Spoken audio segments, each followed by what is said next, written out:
Vous le disiez, c'est donc une édition spéciale Paris-Roubaix qui nous attend à l'heure actuelle avec Delphine Bataille, vice-présidente du Conseil général et du Conseil régional chargé des sports. Bonsoir, merci d'être avec nous. Bonsoir, merci à vous de m'accueillir. Mais de rien, on va donc parler de cette grande course cycliste, la reine des classiques comme on l'appelle, l'Enfer du Nord. Alors pour la région Nord-Pas-de-Calais, cette course, elle représente quoi ?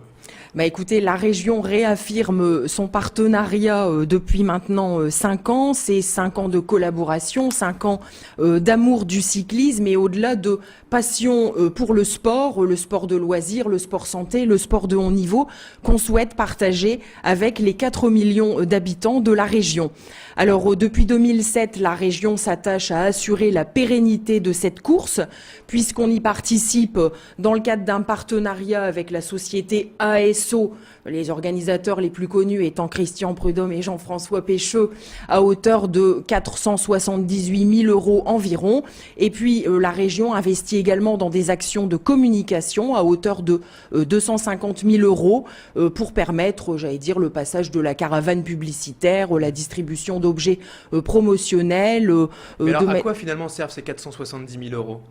Alors les 478 000 € permettent d'assurer la pérennité de la course parce que malheureusement, si la région se retirait de l'événement, je crois qu'il ne pourrait plus y avoir de Paris-Roubaix. Et concrètement, vous payez les organisateurs ?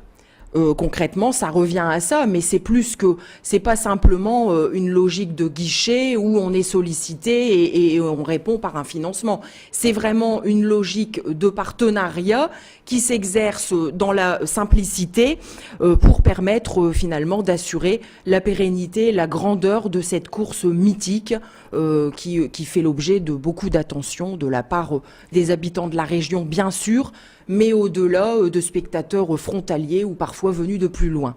Et cette course, justement, vous le dites, elle est mythique, légendaire. Elle est essentielle également pour l'image du Nord en France ? Oui, absolument. Elle permet de véhiculer cette image régionale très attachée au monde sportif. Bien sûr, il y a l'aspect de Roubaix, capitale de vélo, avec un futur vélodrome couvert qui sera, à la pointe de la modernité. Et puis, au-delà de ça, c'est la région qui partage l'amour du cyclisme avec ses 430 000 licenciés, avec autant de clubs et les disciplines qui se partagent l'affiche. Il y a bien sûr le cyclisme sur route ou en salle, il y a le BMX, il y a le VTT, il y a le cyclisme acrobatique. On pourrait ainsi multiplier les exemples. Donc c'est vraiment un sport qui est identifié dans le Nord-Pas-de-Calais, presque au même titre que le football. Et parlons un peu justement des secteurs pavés. Ils sont en bonne santé? Vous les réparez un peu chaque année? Comment ça se passe? Alors, les secteurs pavés sont, à mon sens, en bonne santé. Enfin, selon les organisateurs qui ont procédé à une reconnaissance du parcours ce lundi.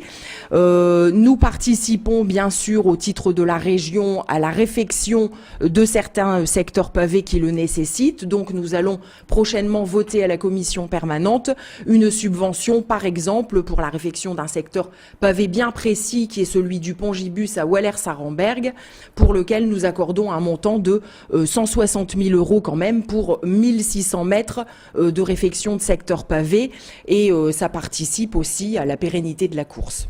Alors, autre dossier assez brûlant, chaque année, l'environnement, les défenseurs de l'environnement critiquent un peu la course en disant justement que tous les spectateurs laissent un peu les déchets derrière eux. Qu'est-ce qui est prévu cette année justement pour limiter l'impact sur l'environnement? Alors effectivement, nous voulons éviter ce qui cause des soucis aux élus locaux et aux habitants, qu'ils retrouvent leur nature ou leur voisinage pollué de déchets divers ou de canettes. Et donc nous avons un partenariat effectivement qui permet d'afficher la volonté de la région de développement durable.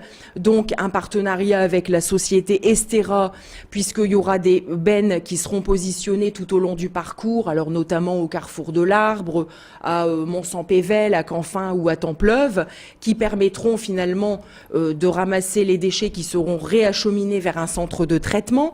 Il y aura des médiateurs qui seront présents en amont avec des sacs poubelles. Et puis l'idée, c'est aussi de limiter le gaspillage des objets promotionnels en mettant en place de nouveaux gadgets comme par exemple la carte postale de Paris-Roubaix ou encore un crayon recyclé en aluminium. Donc finalement, pour la région et un peu pour le contribuable, la course Paris-Roubaix coûte de l'argent désormais. Ça reste une chance, une vitrine cette course toutefois? Ah oui, tout à fait. Ça reste une chance pour les habitants du Nord-Pas-de-Calais qui y sont très attachés. C'est aussi un spectacle à vocation mondiale grâce à la télévision. Et puis, en premier lieu, je pense que c'est une grande fête populaire qui concerne même ceux qui ne sont pas amoureux du cyclisme, parce que c'est vraiment un spectacle grandiose.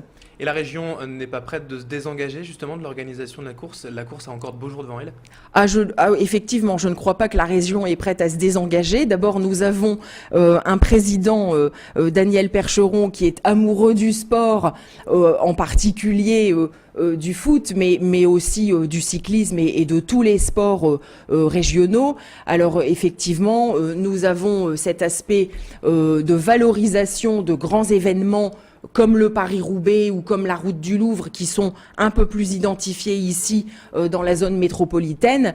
Mais il y a aussi bien d'autres événements auxquels la région participe tout au long de l'année, grâce à un budget qui a doublé lors de la dernière mandature, mais qui continue d'augmenter pour permettre à la région de s'équiper dans la perspective des JO de Londres, dans la perspective de l'Euro 2016, mais aussi pour permettre de développer la pratique du sport pour tous et sur tous les territoires de manière équilibrée.